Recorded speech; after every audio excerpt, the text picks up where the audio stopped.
Welcome to the Slop Temple. We pray this video helps. In this video, I will explain how to connect your smartwatch. First, ensure your smartwatch has a full charge, as low battery can interrupt the pairing process.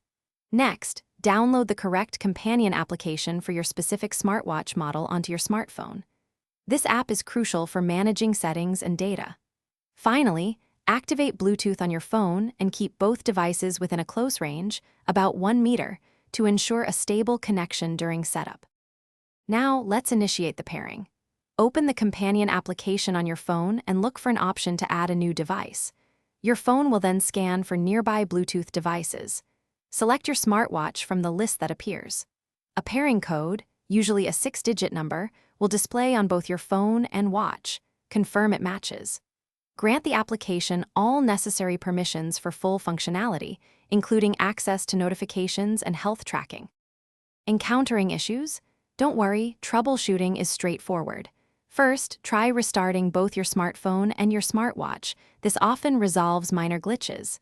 If problems persist, clear your phone's Bluetooth cache through its settings. Also, ensure your smartwatch isn't already connected to another device, as it typically supports only one active connection.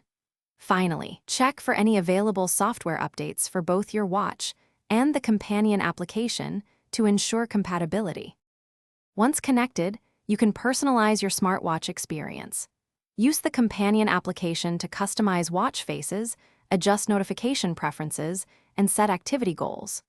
Remember to regularly sync your smartwatch data with the app to keep your health and fitness records up to date. Keeping the companion application updated ensures you benefit from the latest features and security enhancements. Consistent charging, perhaps every 1 to 3 days, will keep your device ready for action. Thanks for watching. Consider subscribing if we helped you.